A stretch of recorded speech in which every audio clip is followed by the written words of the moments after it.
Hello everyone and welcome to another video of the Sky channel. Now this video is going to be about the Artifact Enchantment. I know there's a lot of people who are curious to learn more about this, so I wanted to share the stuff that I've learned on how you can maximize the Artifact Enchantment to get the biggest boost in your fighting potential. So the Artifact Enchantment includes 6 different artifacts. Each of them is different in a certain way. But before we get to the differences, the way the artifacts work is that you have main attributes, which is, for example, health in this one, and then you have sub-attributes as well. For example, there's boss damage res, evasion, and counter damage res for this particular one that I'm showing you. You can also see that the sub-attributes come in a certain color, and that is the rarity of that attribute. As you keep getting to higher rarities, as you can imagine, the bonus is going to increase. For example, here in the purple one on the right, it says combo damage res plus 2.69%, which is a much higher damage resistance, as you can see, compared to the one at the left, which is 0.85%. Of course, that's boss damage res, but you get the idea. As you continue to get more rare sub-attributes, they get a little bit of a higher buff. Now let's talk about the differences between the different artifacts. Well, if you notice, the first one, which is artifact 1, is always going to have the main attribute of health, right? So you look over here, this one is level 20. It's giving me 607.6 thousand health. But as you keep going to the others, you'll notice that it'll always remain health. No matter which artifact you choose, the main attribute is always health. Now, if you go to the second one, that is always going to be attack.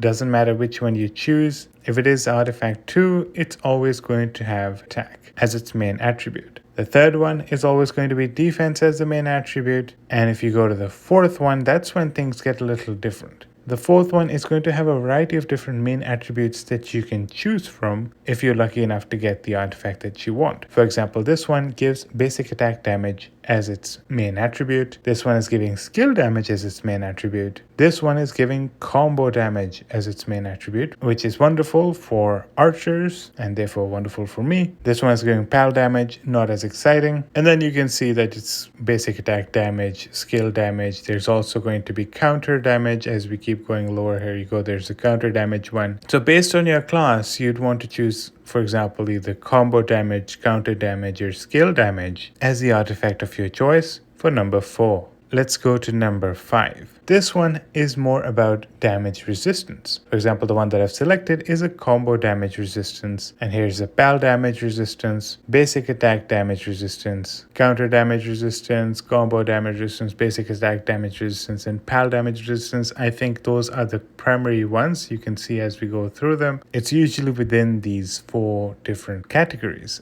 I haven't seen a skill damage resistance in artifact number 5, but of course you'll notice that that does come in artifact number 6. So in this one, you have to choose between basic attack damage resistance, combo damage resistance, counter damage resistance, or pal damage resistance. And then artifact number 6 gives you the option to choose between boss damage, critical resistance, boss damage resistance, or skill damage resistance as the options of its main attributes. So if you're an archer like me, you'd want to choose the critical damage bonus because crits can do a lot of damage, and that can be particularly helpful. As a warrior, you'd probably want to choose the same, especially if you've built yourself as a counter and crit warrior. This can be fairly helpful for you as well. And I assume that if you are a mage, you'd probably want to choose crit resistance to deal with those pesky archers and warriors. Okay, so to summarize, the main attributes, artifact 1 is always going to be health, artifact 2 is always going to be attack, artifact 3 is always going to be defense, artifact 4 you'd probably want to choose either combo if you're an archer, skill damage if you're a mage, and counter damage if you are a warrior. Artifact 5, depending on who you face the most, you may want to choose combo damage resistance if you want to be better against archers, or counter damage resistance if you want to be better against warriors. And number 6, if you're an archer or a warrior, you probably want to choose the crit damage bonus, or if you're a mage, you'd probably want to choose a crit resistance bonus. And that is basically the main attributes that you'd want to focus on. But I do want to mention there is a lot more to artifacts than the main attributes. Alright, so in addition to the main attributes, you'll notice that there's a bunch of secondary attributes that are also part of these artifacts. For example, the one that I have equipped gives me a blue healing amount of 0.02%. There's a purple combo damage resistance giving me 2.69% combo damage resistance, and a purple basic attack damage resistance giving me a 2.65% basic attack damage resistance, and a red ignore stun, which is giving me almost 5% ability to ignore stun. Now, my understanding is that these secondary attributes are completely random across the different artifacts, meaning that you can get similar secondary attributes across the different ones regardless of the artifact itself. As an example, I will jump to artifact number 3, and here's an artifact that also has combo damage res as a secondary attribute, as we saw in artifact 1 as well. So what are the type of secondary attributes you should be looking out for in your artifacts? And the question doesn't have a really direct or single answer. It really depends on what you really need, but I will share the rationale of the one that I have selected here. Combo and basic attack damage resistance that you can see here is quite helpful if you want to be fighting against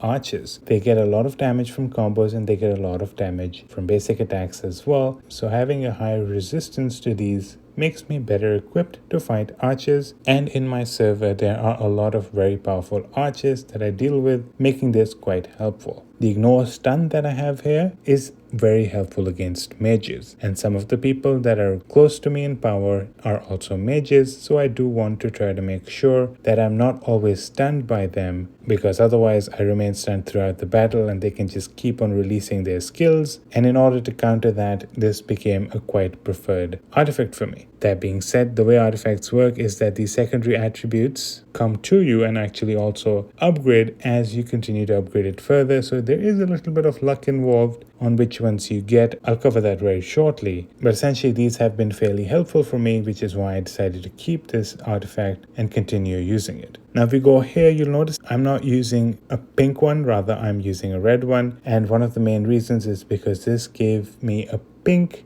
global combo damage. That's like 20% global combo damage, and it became quite tough to compete with such an amazing boost in combo damage, which is why I'm still using it, even though I've gotten a bunch of pink ones that seemed quite attractive. The luck required to get a pink combo damage is a lot, so I don't know when I'm going to be switching this out, but it's definitely helpful to have an extra global combo damage if you're an archer. In Artifact 3, I got, again, global combo damage of 5.73%, a stun chance of 2.5%, which would be helpful particularly for mages, but also for me. I do want to have the enemy stunned so they can't attack me. An ignore evasion of 9.13%, which is very helpful for archers like myself because I want to do as much damage as possible. And of course, ignore airborne also helps, as sometimes an enemy has a very high airborne percentage and you want to make sure that they don't always keep on doing that to you. Now, for example, if you were a mage, you'd probably want to get skill crit damage as a secondary attribute and try to make sure that it's the one that gets upgraded as you level this artifact further. Additionally, you'd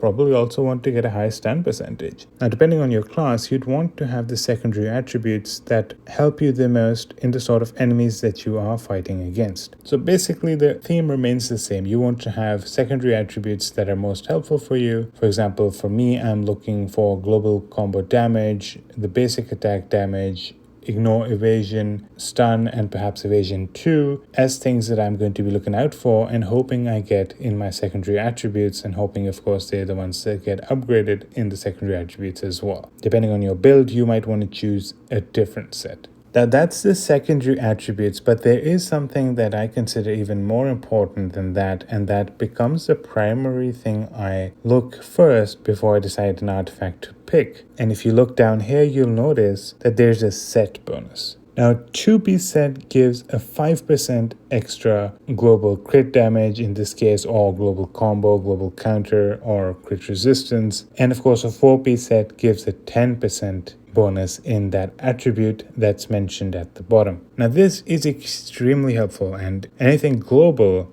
has a very high impact because this percentage bonus gets assigned after the calculations are done, so it is a much higher bonus as opposed to some basic bonuses in each of these attributes. So they have a very high impact. The other thing is that, based on my understanding, artifacts are the only place where you can get a global crit damage bonus, making this extremely valuable because you want to try to make sure that you have a high global crit damage, and the way to do that is by coming into the artifacts and making sure that you choose 4 artifacts that have the same set bonus, and hence you'd be able to have a big jump in your damage, especially if you have a high crit chance. So the way I have organized it is that I have gotten 4 pieces for the global crit damage, again because this is one of the only places where I know you can get it, and the other 2 are helping me get global combo damage of 5%. So before I even consider changing any artifact to a higher rarity or a different stat one, I make sure that the set bonus aligns, because if I choose something that has a different set bonus, I'm going to have a major loss in my global combo or global critical damage. So those are the 3 considerations that you take when you are deciding which artifacts to put, right? The main attributes, you can see 1, 2, and 3, there's no real variance in the main attribute. Then comes a secondary attribute where you do need to decide which ones are going to be the best for you and help you the most in your build. And I gave you the examples of which one I use. But even before you consider on any of that, you do have to look at the set bonus to make sure that the artifact you're choosing is going to help you get a decent amount of global stats that can help you a lot. Now, if you have a low level artifact, you might see the secondary stats and go like, well, these aren't even good and they're low rarity. So how do I know which secondary stats I'm going to get, right? And this is a pink one, and it's already level 4, so you can see a bunch of them there. But assuming it wasn't a pink one, if it was a red one or an orange one, you only see like 2 different ones, and it can be a little confusing. So the way it works is that if you go into enhance, and let's say we select a bunch, enough to level up the artifact by 1, what really happens is you can see in randomly enhance one main attribute, and essentially as even telling you the jump in the attribute, essentially going from combo damage resistance of 6% to 9%. Let's just go ahead with it for this example, and you can see that those 2 levels brought an increase in the main attribute. Here again we chose to try to level it up to level 7, and you can see it's saying again an increase in the main attribute, and it's giving a 1.5% increase again, which is pretty consistent because last time the 2 levels gave us a 3%. So going up to level 7 will again just give us a 1.5% increase in the main attribute. Now let's try again.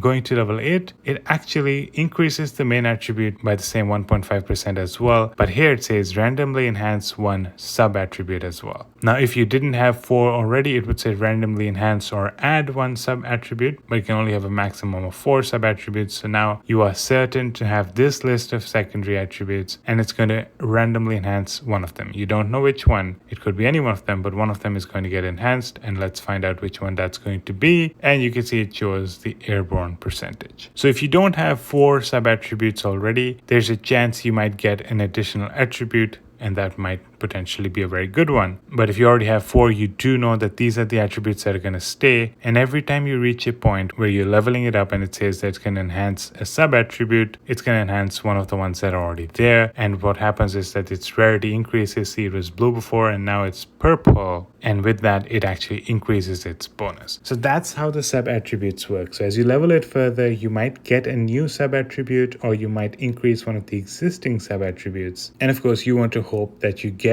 or upgrade the sub attributes that you need the most. And if that's not the case, you could decide to switch to a different artifact and keep that same hope again. So there's a lot of luck involved. You don't know how it's going to be. Sub attributes do require you a lot of luck, and hence, trying again and again and again until you get that perfect sub attribute mix in a hopefully pink artifact already, and that you can keep as your permanent thing that's going to stick around with you for a long time. And since I still have you here, I do want you to know that you can get between 10 to 35% bonus on in-game purchases anytime you make a purchase in the Legend of Mushroom. Imagine the amount of money that you can save in the long run with these amazing bonuses. All you need to do is follow the steps that I've laid out in the video in the description below that goes through the whole process with you, including what's in it for each party, what's in it for me, how it's going to benefit you. I've laid everything out there, and I've also gone through the whole step-by-step process on how you can get these amazing bonuses. Of course, if you have any additional questions, you can reach out to me on our Discord, and I'd be happy to help you as well. Do keep in mind that we use promo codes to get these amazing bonuses. Currently, the promo code is SKYMUSH2, but that's going to expire on August 7th. Close to that date, I'll either let you all know that it's been extended further, or I'll give you a new promo code that you can start using. You can get this information on our Discord, or if you follow our YouTube channel's community section, I also post it over there. So keep an eye out so that you're using the most updated promo codes and continuing to get those bonuses. Okay, so that's what I think about these artifact enchantments. I hope this was helpful for you. If you liked it, please like the video, please subscribe to our channel, and I hope to see you in the next one.